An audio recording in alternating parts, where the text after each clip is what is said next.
Magmaruya tayo ngayon guys. Oo, kasi dito sa Bicol maraming saging. Kaya ito yung pambansang almusal, pambansang merienda. Pwede rin tanghalian guys. Yan.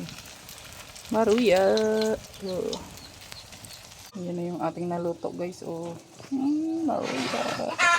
I love it. Paborito ko tong almusal guys. Maruya. Merienda. Paborito ko rin itong merienda almusal. Yan.